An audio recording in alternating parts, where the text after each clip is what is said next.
Quiero empezar agradeciendo al presidente del Consejo Escolar de Cantabria pues la acogida, también a la presidenta del Consejo Escolar del Estado, que ha tenido la deferencia de conectarse, a Teresa. Para mí es un orgullo y una alegría ver aquí a Miriam, con la que he coincidido ya hace años, hemos compartido algún otro espacio, pero sobre todo lo que más me gusta y lo que más feliz me hace es pensar que el Consejo Escolar de Cantabria se haya comprometido en hacer este informe, ¿no? Porque por lo que voy a contar me parece que es una reflexión absolutamente crucial y no son tantos los consejos escolares que están haciendo esta reflexión, ¿no? Por tanto, me parece que es una cosa muy de agradecer y un fuerte compromiso, digamos, con la sociedad en general y con la sociedad cántabra en particular, ¿no? Bueno, pues entramos sin más en materia, ¿no? Bueno, a lo largo de toda la vida de los seres humanos, Homo sapiens sapiens, nuestra especie lleva en este planeta aproximadamente unos 150.000 años, ¿no? Y siempre, absolutamente todas las culturas se han preocupado por tener formas de transmitir a las generaciones nuevas lo que era importante para sobrevivir, digamos, de una forma adecuada en esas sociedades, ¿no? Según las sociedades se han ido complejizando, las formas de transmitir el conocimiento también lo han hecho. Y llamamos sistema educativo, digamos, a la forma de organizar esa transmisión de conocimiento, insisto, que una sociedad considera que es imprescindible transmitir a las personas más jóvenes para poder vivir razonablemente en ellas, ¿no? Por tanto, un sistema educativo, desde nuestro punto de vista, tiene un elemento fundamental en aposentarse en un contexto clave, que sea el contexto en el que se desarrolla esa educación, ¿no? No es lo mismo, o no ha sido lo mismo, educar en los tiempos del Imperio Romano que educar en el siglo XVII, que en el siglo XX, que en el momento actual, que está presidido por una importantísima crisis ecológica y social, ¿no? Quiero empezar planteando que el propósito de cualquier sistema educativo es generar personas capaces de vivir en una sociedad y de vivir en esa sociedad bien y de forma armónica entre ellas, ¿no? Es decir, vivir razonablemente, ¿no? Y quiero empezar recordando qué es lo que no puede faltar para que la vida de una persona o de una comunidad se pueda desarrollar con dignidad y se pueda desarrollar en buenas condiciones, ¿no? Y quiero empezar planteándolo porque muchas veces esta pregunta no forma parte ni de la reflexión educativa, ni siquiera de la reflexión política en general, ¿no? La pregunta vendría a ser muy simple, sería preguntarnos de qué depende la vida humana, qué es lo que hace que cualquiera de las personas que estamos aquí ahora mismo hayamos podido llegar vivas desde el día que nacimos hasta el día de hoy, o mejor dicho, o dicho de otra forma, qué es lo que no hubiera podido faltar para que nuestra vida se hubiera podido mantener este tiempo, ¿no? Y tenemos que reconocer dos importantísimas dependencias materiales. La primera de ellas viene dada por el hecho de que la especie humana es una especie viva. Somos un animal especial, pero un animal que vive inserto en una trama de la vida integrada por aire, por tierra, por agua, por plantas, por animales, por microorganismos, por otras personas, obviamente, que es una trama viva tremendamente compleja de la que formamos parte, ¿no? Quiero decir que, y parece una obviedad, que no hay vida humana sin naturaleza, ¿no? El agua que bebemos es fundamental para nuestra existencia. De hecho, somos un 65% de agua en nuestro cuerpo. Sin agua no se pueden producir alimentos y hasta para fabricar un par de pantalones vaqueros hacen falta cantidades ingentes de agua. Y el agua no la fabrica nadie, no la fabrica ningún ser humano, la fabrica el ciclo del agua, ¿no? Los alimentos que comemos, naturalmente que los cultivan las personas campesinas o los crían las personas ganaderas, pero no hay posibilidad de agricultura sin fotosíntesis, como no hay posibilidad de agricultura sin polinización, que son procesos naturales que no han sido fabricados ni son controlados a voluntad por los seres humanos, ¿no? De nuevo, además, tenemos que reconocer que necesitamos una enorme cantidad de energía para que la vida se pueda dar, tal y como la conocemos. La energía que nos ilumina, la energía que permite que ahora mismo las máquinas que tenemos aquí delante estén funcionando, la energía que a mí me ha permitido llegar en el FEBE desde Cabuérniga hasta aquí, la energía que permite que las mercancías y las personas se transporten todos los días por el mundo, ¿no? Esa energía, obviamente, es generada puede ser generada en una refinería de petróleo, en una central nuclear o puede ser generada en un parque eólico. Pero para que sea generada, previamente hace falta petróleo, carbón, gas natural, cobre, litio, platino, minerales de la corteza de la Tierra que de nuevo no han sido fabricados por los seres humanos. Lo que hacemos los seres humanos es extraerlos, ¿no? Lo que quiero decir con esto es que no hay economía posible sin naturaleza, como no hay tecnología posible sin naturaleza. Y esto es importante tenerlo en cuenta porque muchas veces en el campo formativo, en el campo de los estudios, desde las etapas más iniciales de la formación hasta incluso etapas universitarias, directamente estudiamos la naturaleza como si fuera un subconjunto de la economía y no más bien la economía un subconjunto dentro de la propia naturaleza. Eso conforma una forma de entender la vida y nuestras relaciones con la naturaleza que luego problematizaremos y que está en la raíz de la crisis que estamos atravesando, ¿no? El hecho de que seamos seres radicalmente codependientes, es decir, que dependamos de la naturaleza, nos lleva a asumir una cuestión que es difícil de asumir en el marco de nuestras sociedades, tal cual están organizadas, ¿no? Y es que nuestro planeta Tierra tiene límites. Hay límites en aquello que llamamos no renovable, como son los minerales, que se pueden usar simplemente hasta que se agotan. Hay límites en lo que llamamos también renovable. El agua es un bien renovable. Pero en muchos lugares, vamos, en ningún lugar, se renueva a la velocidad que le gustaría, digamos, al funcionamiento industrial y económico. Se renueva a la velocidad del ciclo del agua. Por tanto, cuando se extrae agua del cauce de un río o de un acuífero a una velocidad más grande de la velocidad con la que el ciclo del agua lo puede reponer, podemos llegar también a topar con los límites de algo que en principio era renovable, ¿no? Y hay una tercera fuente de límites que es lo que llamamos sumideros del planeta, que son los procesos químicos que permiten que se degraden todos los residuos que genera la actividad humana y no humana, ¿no?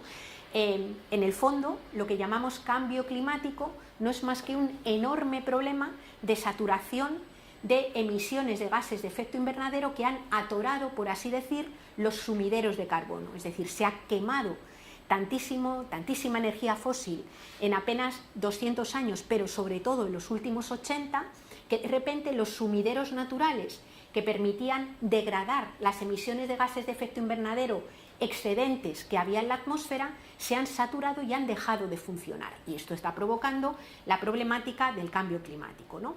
Por tanto, somos seres ecodependientes y como nuestro planeta Tierra tiene límites físicos, nada, absolutamente nada, se puede plantear crecer de forma ilimitada en un planeta que tiene límites físicos. Ni un bosque de robles, ni un arrecife de coral, ni ningún sistema económico se puede plantear crecer de forma ilimitada si para crecer necesita extraer cada vez cantidades más crecientes de recursos de la naturaleza o necesita cada vez generar, digamos, residuos que saturan esos sumideros, ¿no? Este es el primer choque estructural que tenemos, que es sobre el que la comunidad científica lleva tiempo llamando la atención y señalando que en una sociedad que tiene por principal objetivo el crecimiento económico, estando ese crecimiento económico directamente ligado a la extracción de materiales y de generación de residuos, tenemos un problema que luego trataremos de concretar y de limitar un poco mejor, ¿no? Pero decía que no solamente que tenemos dos dependencias materiales, la segunda viene dada por el hecho de que la vida humana transcurre encarnada en cuerpos que son vulnerables, y porque sean vulnerables me refiero a que son cuerpos permanentemente necesitados, desde que nacen hasta que mueren, alimentos, vivienda, cuidados, relaciones, agua, energía, es decir, la vida humana, la vida de cada ser humano no es viable si desde que nacemos hasta que morimos no tenemos satisfechas una serie de necesidades que hacen absolutamente imprescindible pues que la vida humana transcurra inserta en una sociedad que las garantice, ¿no? En algunos momentos del ciclo vital es evidente, una criatura recién nacida no puede sobrevivir a sus primeros años de vida si nadie la cuida. Hemos visto con mucha crudeza durante la pandemia, lo sabíamos de antes, cómo también la vida de las personas mayores es una vida tremendamente vulnerable y hay muchas personas mayores que no pueden ni levantarse, ni acostarse, ni asearse, ni alimentarse por ellas mismas. Hay personas diversas funcionales que necesitan otras personas alrededor para poder garantizar, mantener una vida digna, y todas las personas más o menos pasamos por algunos momentos de enfermedad en donde vamos a necesitar de nuevo recibir atenciones. Lo que queremos decir con esto es que a lo largo de toda la vida y sobre todo en algunos momentos del ciclo vital, cada vida humana es inviable si no se da en un entorno social que pueda garantizar que se reciben y se satisfacen las necesidades básicas y fundamentales. Por tanto, la vida humana tiene estas dos dependencias, ¿no? No voy a entrar, porque no es objeto de lo de hoy, pero podríamos analizar en qué medida el cuidado cotidiano y generacional de la vida está básicamente descansado en casi todas las sociedades y a lo largo de la historia, mayoritariamente en manos de mujeres, ¿no? Que son quienes básicamente se ocupan del cuidado, mayoritariamente, de las personas más pequeñas, de las personas más viejas, de las personas enfermas, garantizando que la vida social se pueda reproducir. Sin ese trabajo de cuidado no hay vida que se pueda mantener, ¿no? Por tanto, somos ecodependientes y somos interdependientes. Esto quiere decir que una vida nacida no constituye en modo alguno una certeza, es una posibilidad. Y que esa vida posible dure en el tiempo y se mantenga como una vida cierta depende de que se dé en un entorno social que garantiza esa interacción con la naturaleza y esa interacción entre personas que permita que las necesidades de todo el mundo estén satisfechas, y no de cualquier manera, estén satisfechas con dignidad, ¿no? Por tanto, cuando estamos pensando qué es lo que hace la vida posible o cómo la podemos hacer posible, insisto, una vida digna, estamos pensando en la necesidad de construir sociedades que tengan como principal prioridad precisamente el sostenimiento de esas vidas dignas. Desde mi punto de vista, desde nuestro punto de vista, el propósito de la vida social en este momento, mayoritariamente, no es el sostenimiento de vidas dignas. Hay otros propósitos y supuestamente la vida digna se consigue a partir de que se cubran los otros propósitos, el crecimiento económico, el crecimiento de la economía, siendo este como la condición que se suele plantear como inequívoca o inevitable para que la vida se pueda sostener, ¿no? El no haber creado digamos, economías, culturas y políticas que de forma mayoritaria sean conscientes de la ecodependencia y de la existencia de límites, ha llevado a generar una profunda crisis ecológica y social que en este momento es reconocida, nombrada y explicitada con gran preocupación por colectivos o por ámbitos de lo más dispar, ¿no? El foro de Davos, por ejemplo, que es el foro donde se reúnen los poderes económicos más importantes del planeta, en su última reunión, la que tuvo en el mes de enero, reconocía que los dos grandes problemas que azotan ahora mismo la humanidad son el cambio climático y el declive de la energía y los minerales, que se relacionan de forma directa con las desigualdades en el mundo y con las posibilidades y existencia de conflicto. Por ejemplo, los documentos estratégicos que son públicos de instituciones militares como es la OTAN, como es el gobierno de los Estados Unidos o el gobierno de Francia, reconocen el cambio climático, el declive de energía y minerales y el deterioro ambiental como las grandes amenazas que en este momento azotan al mundo y el mayor foco de conflictos que tenemos en el presente y que tendremos en el futuro, ¿no?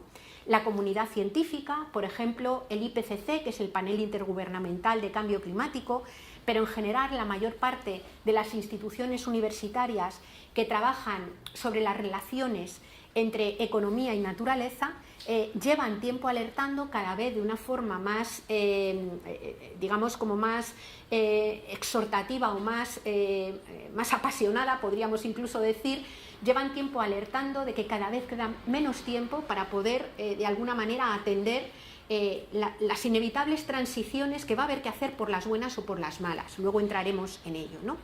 El hecho es que ya sean desde sectores ecologistas, ya sea desde sectores universitarios, ya sea desde ámbitos, por ejemplo, como son los ejércitos más poderosos del mundo, o incluso desde el análisis de los sectores de mayor poder económico, digamos, el diagnóstico es coincidente, ¿no? Este año en 2022, se cumple el 50 aniversario de la publicación del informe Meadows sobre los límites al crecimiento. Este fue un informe que en el año 72 auspició el Club de Roma y que como conclusión planteó la evidente inviabilidad del crecimiento permanente de una población y de sus consumos en un planeta que tenía límites físicos, ¿no? Aquel informe, que estuvo digamos, dirigido por un matrimonio, Donella y Daniel Meadows, fue un informe que, fijaos, en 1972, en un momento en el que había muchísimos menos recursos informáticos para poder hacer modelizaciones tan complejas como las que se hacen ahora, sin embargo establecieron unas proyecciones que han terminado siendo tremendamente certeras, es decir, han acertado casi con error de meses o de un año o 2 años, y cuando no han acertado porque se han quedado cortos, ¿no? Y por tanto quiero compartir con vosotros y vosotras el momento en el que nos encontramos actualmente, ¿no? Que es un análisis que es duro. Es decir, yo habitualmente cuando lo hago y lo comparto suelo decir que mirar la realidad material del planeta cara a cara es hacer como una especie de pequeño ejercicio de amargura, pero que sin embargo creo imprescindible hacer, porque nadie puede salir de un pozo sin ser consciente de que está en él, ¿no? Y por tanto mirar esa realidad es como mirar el diagnóstico que te hacen cuando te dicen que tienes una enfermedad grave, como el punto de partida previo para poder empezar a darle la vuelta a la situación, ¿no? Voy a hablar de 3 dimensiones de crisis que caracterizan, digamos, esta crisis ecosocial, ¿no? La primera de ellas es una dimensión que tiene como protagonista a esa naturaleza de la que decimos que formamos parte, ¿no? Nos encontramos, no me voy a detener mucho en ello porque ha sido mucho más trabajado en los últimos años, ante un cambio climático que la comunidad científica defiende con un nivel de probabilidad del 99%, que tiene origen antropogénico, es decir, que está causado por la actividad económica humana. Y la actividad económica humana que tiene que ver con la quema masiva de combustibles fósiles, inicialmente. Ahora ya no solo, ahora ya también son los cambios de uso del territorio o es la utilización de otro tipo de productos químicos que tienen también un efecto de calentamiento, ¿no? Es decir, el cambio climático lo que provoca, por así decir, es cambios en los regímenes de lluvia, cambios en las temperaturas, y todo ese proceso de cambio afecta de una forma tremenda al territorio, afecta de una forma tremenda a la economía, es decir, en este momento la contabilización incluso simplemente monetaria de los daños que producen las borrascas, tormentas, sequías por cambio climático son tremendas, es decir, es una enorme cantidad de dinero en la que muchos gobiernos tienen que invertir para reparar los daños que causa esta dinámica de calentamiento global, ¿no? Y también cambios incluso en el conocimiento, ¿no? Es decir, que desde el terreno más concreto y el enfoque más local hasta cuando miramos de una forma más amplia, digamos, nuestras economías están radicalmente modificadas por el cambio climático, ¿no? España es un país especialmente afectado. Lo que dicen las proyecciones es que vamos a vivir un proceso de sahelización del sur y del este de la península y un importante proceso de mediterranización de toda la cornisa cantábrica, ¿no? En las zonas de Almería, de Cádiz, de Sevilla, este año, por ejemplo, hay una profundísima sequía, hay un montón de problemas, y lo que dicen casi todas las cuencas hidrográficas es que en el momento en el que se produzca una sequía plurianual va a haber problemas para dar de beber a la gente dentro de las ciudades. Es decir, España es el país, dice el IPCC, que se calienta al doble de velocidad de todos los países europeos, ¿no? El segundo problema al que yo me quería referir es un problema que está todos los días en los medios de comunicación, pero desde mi punto de vista no relacionado directamente con la crisis ecosocial, ¿no? Me voy a referir al declive en la energía y en los minerales, ¿no?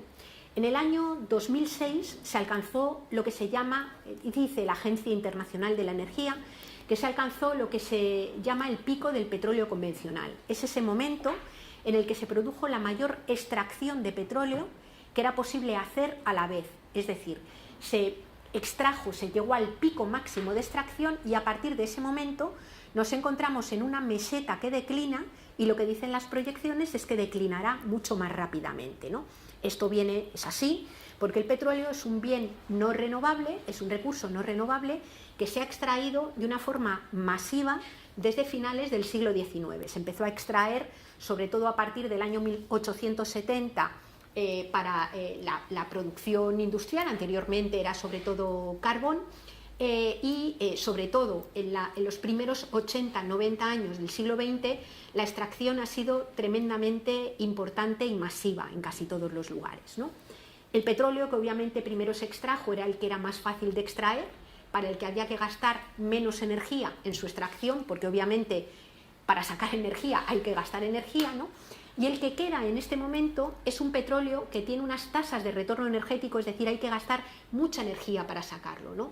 De hecho, por ejemplo, cuando vino la pandemia y se produjo la bajada tremenda que tuvimos de actividad económica, se quisieron frenar la extracción de petróleo porque en ese momento no había demanda y fue imposible hacerlo. Fue imposible hacerlo básicamente porque el petróleo que se está extrayendo está en zonas mucho más inaccesibles y se corría el riesgo de que si se paraba la extracción se taponaran las vías de extracción y luego fuera imposible volver a reanudarla, ¿no?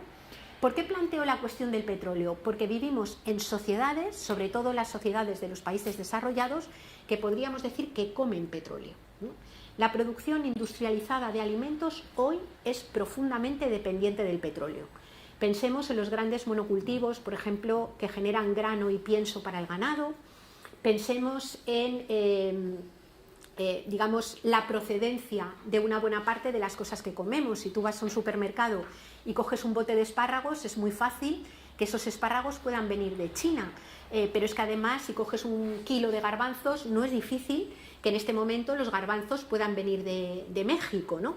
Es decir, hay un tremendo recorrido, digamos, los alimentos viajan enormemente y no solamente es que viajen, sino que el gran monocultivo es muy dependiente, por ejemplo, de siembra con avionetas, de muchos productos agroquímicos que son derivados del petróleo y de recolecta también con grandes máquinas que obviamente se mueven con petróleo, ¿no? No solamente es el modelo alimentario, pensemos por ejemplo en el modelo de ciudad. Yo ahora, como os digo, vivo en Cabuérniga, pero es y medio. Personas que cada día pueden hacer 50 o 60 kilómetros para ir de su casa al empleo, del empleo a su casa, o para ir de tu casa a donde vive tu padre o tu madre porque no vives ya en el barrio cerca de donde te criaste. Es decir, ciudades en donde hace falta una enorme cantidad de tiempo y también de energía fósil para poder mantener todos esos desplazamientos, ¿no? La Filomena yo creo que lo planteó con mucha claridad, ¿no? Cuando se bloquea la entrada de camiones a Madrid y se bloquea la entrada de camiones desde Madrid, lo que sucede es que la ciudad colapsa, porque en Madrid, como en todas las grandes ciudades, no se produce prácticamente nada que sirva para estar vivo. Todo lo que hace falta para que la vida de las personas se mantenga hay que meterla desde fuera de la ciudad, y todos los residuos que generamos tienen que ser sacados en camiones fuera de la ciudad para que la ciudad no colapse por exceso de basura, por así decir, ¿no? Bueno, pues en este momento, de los 7.800 millones de personas que habitamos el planeta, por primera vez en la historia de la humanidad, más de la mitad de la población vive en ciudades.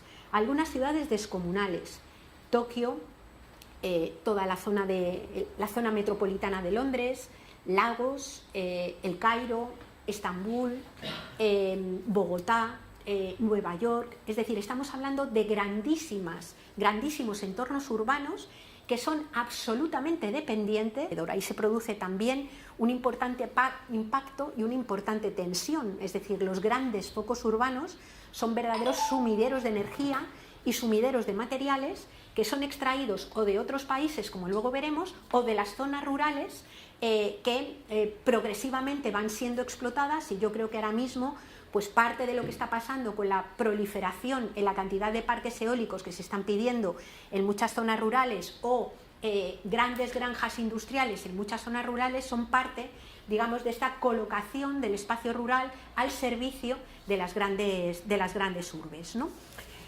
Claro, en el momento en el que empieza a declinar el petróleo y se empieza a plantear como un problema. En el año 2018, por ejemplo, Brufau, el presidente de Repsol, ya planteaba en una entrevista que hizo para el 5 días, no recuerdo ahora mismo si fue para el 5 días o el Expansión, ¿no? Venía a decir que el tiempo de las, digamos, de las compañías energéticas dedicadas al petróleo, fundamentalmente a la extracción de petróleo, era un tiempo que estaba agotado. Él le daba en aquel momento 6, 7, 8 años al negocio de la extracción de petróleo, básicamente porque él mismo decía en ese periódico, el petróleo se agota, ¿no? Claro, ¿cuál es la alternativa en un momento en el que el petróleo, por un lado, genera el problema del cambio climático y por otro lado se agota, ¿no? Bueno, pues la alternativa es lo que se ha llamado transición a las energías renovables, o la transición que están planteando también algunas personas, o el apoyo en la energía nuclear, ¿no? ¿Cuál es el problema que tiene esa transición? Que es, en el caso de las energías renovables y limpias, totalmente deseable. Bueno, pues el problema que tiene esta transición es que las energías renovables y limpias, que son capaces de satisfacer las necesidades humanas, no son capaces de hacerlo al ritmo de consumo actual. Me refiero al ritmo de consumo de los países enriquecidos. Por dos motivos. Uno, porque sus tasas de retorno energético son muy inferiores a las del petróleo y a las del carbón incluso, que es otro recurso que declina. Y segundo, porque pasar de depender del petróleo a pasar a depender de otras fuentes energéticas significa pasar a depender de muchos otros minerales, ¿no? Para poder fabricar parques eólicos, molinos y aerogeneradores hace falta cobre, litio, platino, neodimio, disprosio, tantalio, vanadio, indio, galio, es decir, una enorme cantidad de minerales sin los cuales no se puede fabricar todo eso. Y esos minerales son también minerales finitos. Algunos de ellos ya alcanzaron hace años su pico de extracción, como es el caso del cobre. Otros, como es el caso del uranio, que es un mineral finito, absolutamente imprescindible para la energía nuclear, lo alcanzarán, dice la comunidad científica, está calculado para dentro de unos 25 años al ritmo de extracción actual. Si de repente las pocas centrales nucleares que hay, que están generando, no nos olvidemos, solo energía eléctrica, porque la parte del león energética, que es la del transporte, depende mundialmente en un 90% del petróleo todavía, es decir, de los combustibles fósiles. Bueno, si de repente quisiéramos ampliar simplemente al doble la cantidad de energía eléctrica generada en una central nuclear, lo que sucede es que ese recurso que alcanza su pico de extracción dentro de 25 años lo alcanzaría en los próximos 10. Lo que quiero decir es que la energía nuclear, aparte de otras cosas que solemos trabajar sobre su potencial peligrosidad, dependen de un recurso finito que también está en proceso de agotamiento, es decir, no es una solución estructural. ¿Esto a qué nos lleva? A concluir, como dice la comunidad científica, insisto, está diciendo el foro de Davos y dicen los ejércitos más poderosos del mundo, que la humanidad globalmente, quiera o no quiera, va a vivir con menos energía. Quiera o no quiera. Y vivir con menos energía significa ni más ni menos que una forma de organizar los metabolismos económicos radicalmente diferente. Otra forma de producir alimentos, otra forma de funcionamiento de industria, otra forma de modelo de transporte, otra forma radicalmente distinta de entender el modelo de ciudad, ¿no? La pregunta vuelve a ser la misma. ¿Estamos preparando a nuestros niños y a nuestras niñas para ese tipo de cambios que hay que hacer?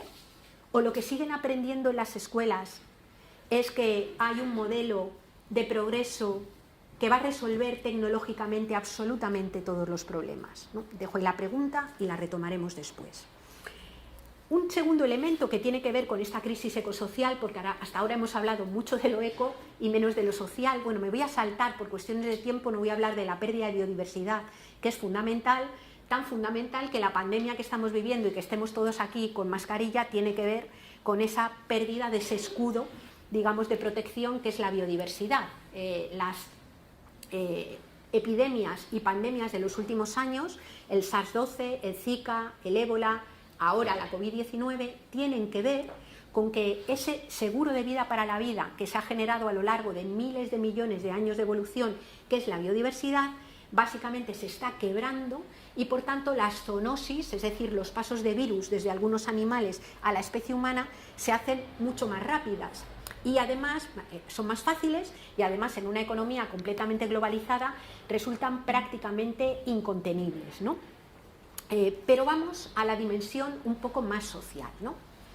Claro, España, por ejemplo, igual que todos los países desarrollados, no igual en porcentaje, sino igual en lo cualitativo, España es un país que depende en un 90% de energía del exterior y en un 85% en minerales del exterior.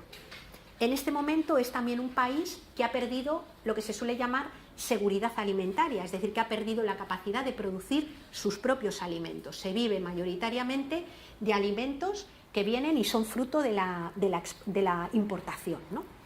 Claro, esto sucede lo mismo para Francia, para Italia, para Japón, para Estados Unidos, para Canadá, para China, es decir, para todos los países denominados desarrollados, ¿no? Claro, si nos preguntamos de dónde vienen las materias primas, los alimentos y los minerales que sostienen nuestros metabolismos económicos, los países nos van a sonar todos un montón. Irán, Irak, Libia, Siria, Afganistán, Bielorrusia, Venezuela, Colombia, Ecuador, Nigeria, Argelia, la región de los Grandes Lagos. Es decir, cuando dibujamos en un mapa la procedencia de todo aquello que hace falta, incluso la pesquería, la mayor parte de las flotas pesqueras españolas en este momento faenan en aguas de Somalia, en aguas de Nigeria o en aguas de sudafricanas o namibias, ¿no? Es decir, la mayor parte de aquello que procede de la tierra que utilizamos en nuestros metabolismos económicos viene directamente de otros países y son países, todos ellos o la mayor parte de ellos, en conflicto. Algunos con guerras formales y otros con guerras que llamamos informales, que son las que se producen cuando las compañías transnacionales llegan a un territorio, empiezan a extraer minerales y cuando hay pueblos campesinos o lo que fuera que se resisten, se produce un fenómeno de acoso, de amedrentamiento y en el extremo de asesinato. El año pasado hubo del orden de 450 personas asesinadas solo en América Latina, de las que se llaman defensoras de la tierra, ¿no? Muy pocos casos llegan a los tribunales. Uno de los emblemáticos ha sido el de Berta Cáceres, que después de un montón de tiempo se ha conseguido finalmente condenar no al ejecutor material del asesinato, sino a quienes pagaron el asesinato, que eran básicamente los intereses económicos que había detrás de que el pueblo lenca, que era el pueblo de Berta Cáceres, dejara de resistirse contra la instalación de una central hidroeléctrica que quería ser utilizada para extraer minerales en la zona, ¿no? Planteo esto porque cuando estamos hablando de educación para la paz, cuando estamos hablando de entender los conflictos que estamos metiendo, la dimensión ecosocial tiene que estar en el centro, porque no digo que sean guerras causadas solo por esas cuestiones. Luego hay dimensiones geoestratégicas, políticas, de bloques, incluso religiosas, pero de alguna manera en el corazón del conflicto lo que nos encontramos es básicamente la lucha por ver quién se queda con los recursos declinantes que quedan en los territorios, ¿no? China, por ejemplo, está protagonizando también un proceso brutal de acaparamiento de tierras en África y también incluso en Brasil, es decir, y muchas compañías mineras chinas se alían también con, por ejemplo aquí, dentro de España, pegada a Santiago de Compostela, se pretendió reabrir una mina de cobre que la ciudadanía ha parado, y en ese caso era una empresa local aliada con una empresa china que se llamaba Data Mining, que era la que venía a extraer de alguna manera el cobre, ¿no? Es decir, está en el corazón del problema, ¿no?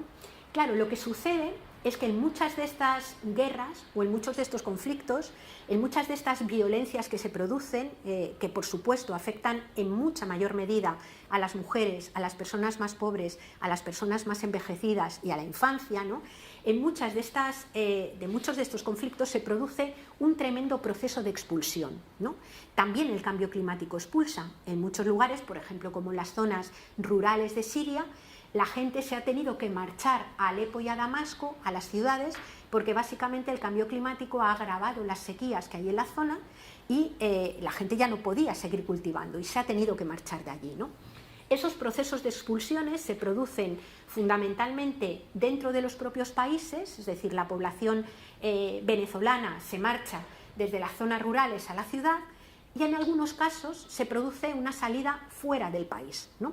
Por ejemplo, Colombia está recibiendo una gran cantidad de personas migrantes procedentes de Venezuela. Estados Unidos reciben una gran cantidad de personas migrantes que tratan de pasar por las fronteras desde América Latina, desde México, y sabemos perfectamente que España es el muro de contención de las migraciones que pretenden entrar al espacio Schengen, ¿no? Al espacio europeo, ¿no? Claro, la paradoja, desde el punto de vista de la justicia, la paradoja es que esas vallas que protegen la Europa rica y que no permiten entrar a las personas migrantes son unas vallas que, sin embargo, se abren y se cierran todos los días para que entre la pesca, los alimentos, los minerales y la energía que proceden de los países de esas personas migrantes. Lo voy a decir de una forma un poco provocadora, ¿no?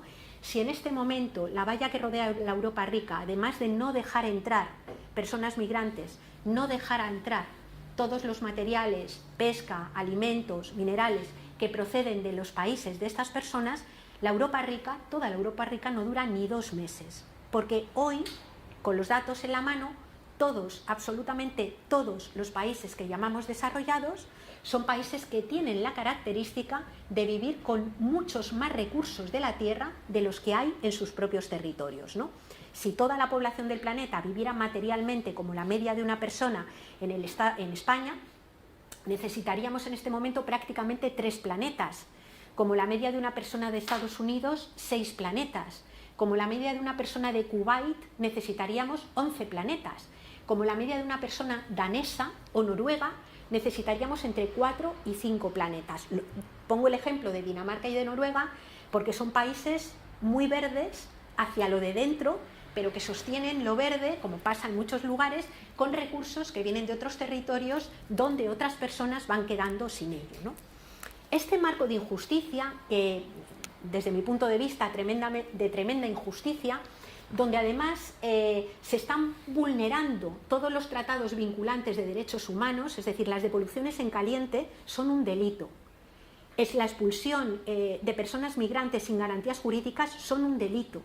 Tratar a los niños menores no acompañados como si fueran una amenaza es un delito que vulnera toda la Declaración de los Derechos del Niño y de la Niña, que son declaraciones vinculantes, es decir, los estados que hacen eso delinquen y se saltan normas que son vinculantes y compromisos que se han comprometido, valga la redundancia, a mantener, ¿no?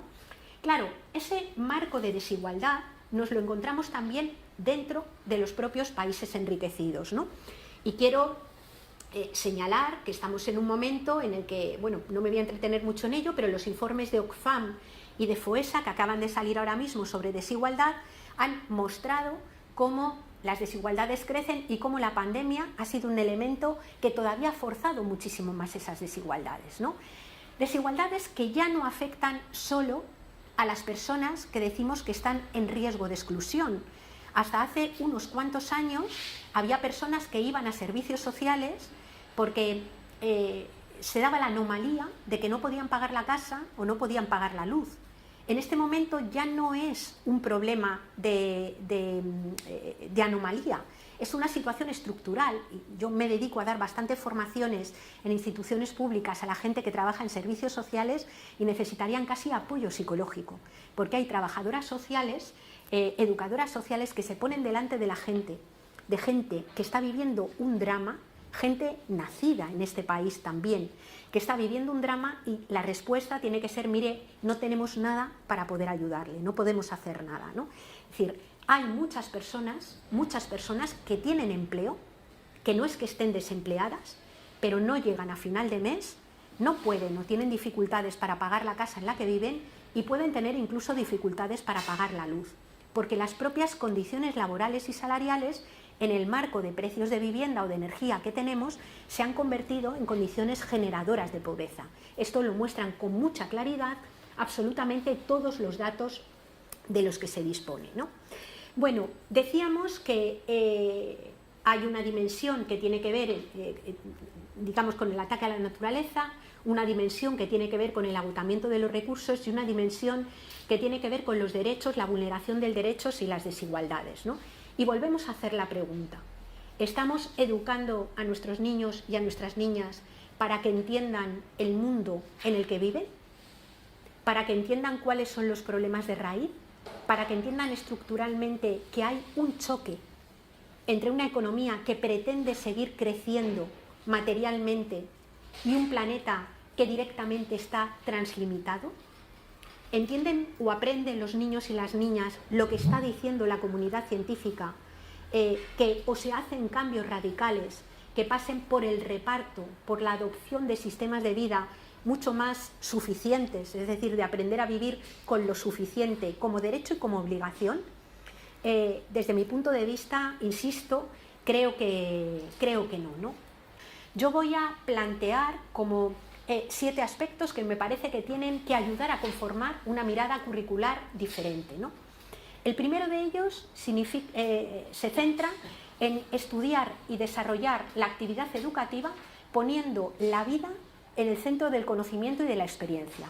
Es decir, sabiendo cómo funcionan los ecosistemas, sabiendo cómo funciona el ciclo del agua, pero no solo cómo funciona el ciclo del agua, sino aprendiendo qué sucede cuando el agua se privatiza, quién es dueño del agua en los diferentes lugares, qué sucede en los lugares donde puede haber intereses privados que se apropian del agua, quién se queda sin ella, ¿no? Hablamos también del aire, conocer qué partículas hay en el aire y cómo se envenena el aire. Es decir, durante la pandemia, por ejemplo, uno de los primeros resultados de la investigación científica fue reconocer que en aquellos lugares en donde se había estado respirando 10 años antes aire contaminado, la gente había muerto en mucha mayor medida. Es decir, que se murió más y se enfermó más gravemente en los lugares en donde se había respirado aire contaminado durante mucho tiempo, porque respirar transformaba en población de riesgo, ¿no? Conocer esto es importante, ¿no? Conocer también que la vida es ecodependiente y es interdependiente, entender la importancia de los cuidados, comprendernos como un animal y aprender a valorar y a querer a otros animales como seres diferentes, pero también muy parecidos a nosotros, ¿no? El desarrollo, digamos, de ese poner la vida en el centro tiene una dimensión de conocimiento, pero tiene también una dimensión importante afectiva, en el sentido de aprender a querer esa naturaleza de la que formamos parte y aprender a valorarla, ¿no?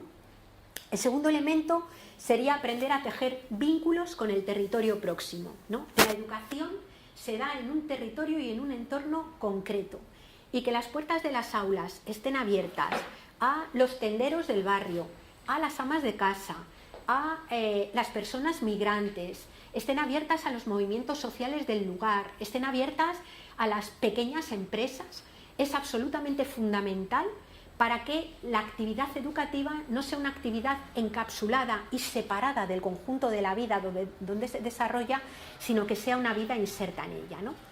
El tercer elemento tiene que ver con potenciar al máximo la diversidad, ¿no? El conjunto de la vida, el conjunto de los sistemas vivos y de los ecosistemas han establecido en la diversidad, digamos, la mayor estrategia de supervivencia, y vamos a necesitar mucha diversidad. Economías muy diversificadas, que no dependan de una sola cosa. Vamos a necesitar propuestas culturales diversificadas, formas y fórmulas económicas diversificadas, fórmulas también políticas diversificadas. No es lo mismo reconstruir la economía en un lugar como Cantabria que en un lugar como Andalucía. Los problemas son radicalmente distintos y tratar de buscar las mismas soluciones para todos los lugares es un verdadero error, ¿no? Y esa diversidad incluye también las diversidades en las formas de amar, en las formas de vivir el cuerpo, en las formas de sentir, en las formas de habitar, en las formas de ser familia, en las formas de rezar, en las formas de entender, de hablar o de entender los idiomas, ¿no? Cuanta más diversidad en el ámbito educativo, muchísimo mejor. Es decir, no es tanto tolerar la diversidad, sino buscarla y tratarla de expandir al máximo posible, porque será lo que genere muchas más posibilidades de supervivencia digna, ¿no? El cuarto elemento es tejer comunidad y poder comunitario, ¿no? Creemos que muchas de las soluciones que vamos a tener en momentos de intensificación de cambio climático y en momentos de declive van a pasar por aprender a compartir como nunca hemos compartido, ¿no? Y ese es un aprendizaje que hay que hacer desde que somos pequeñas y desde la propia escuela, ¿no?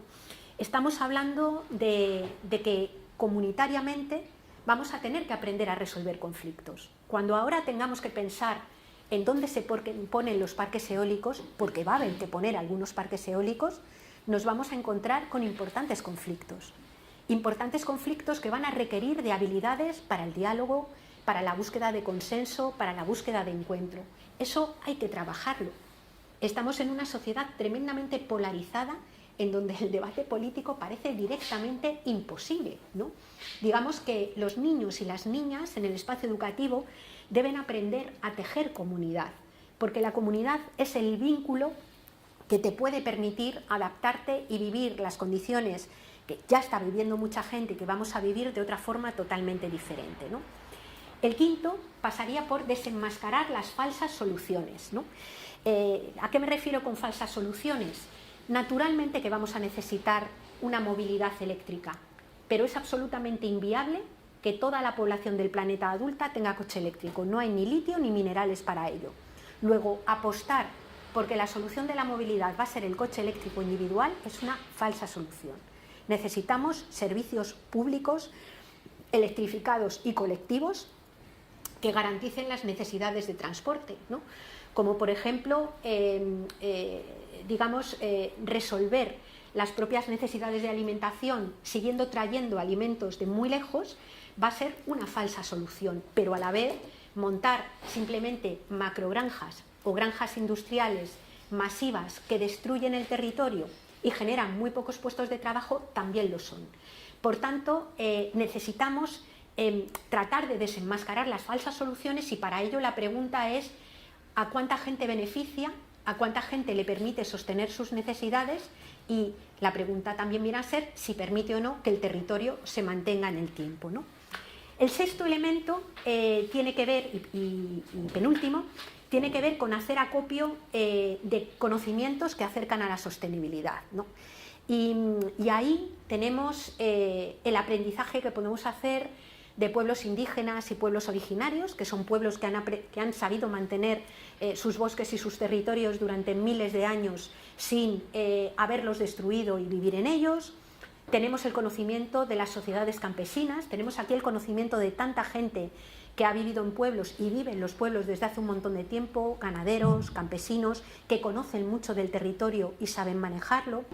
Mucho que aprender de las pequeñas empresas, del movimiento cooperativista, mucho que aprender de muchos espacios que nos permitan aproximarnos a ese conocimiento, digamos, más próximo, ¿no?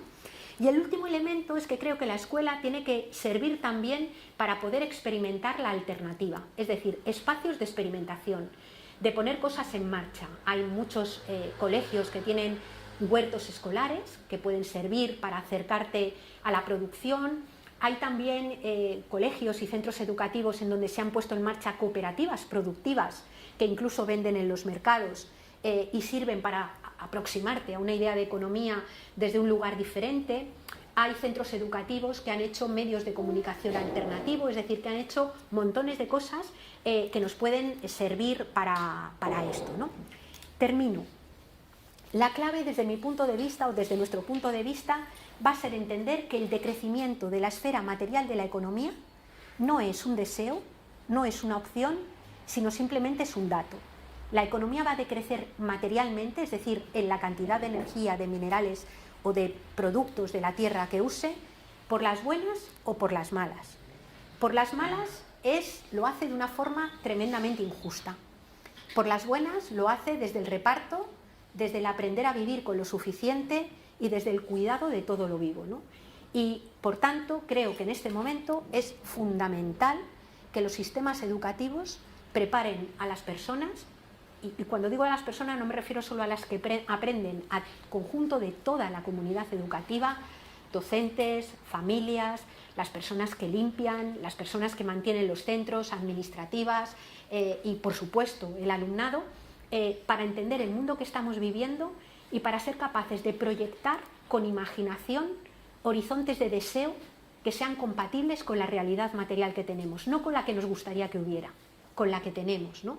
De manera que esos horizontes de deseo permitan generar esperanza, permitan generar ilusión, permitan generar un trabajo que desde la alegría sea capaz de transformar esa realidad, ¿no? Y bueno, muchísimas gracias.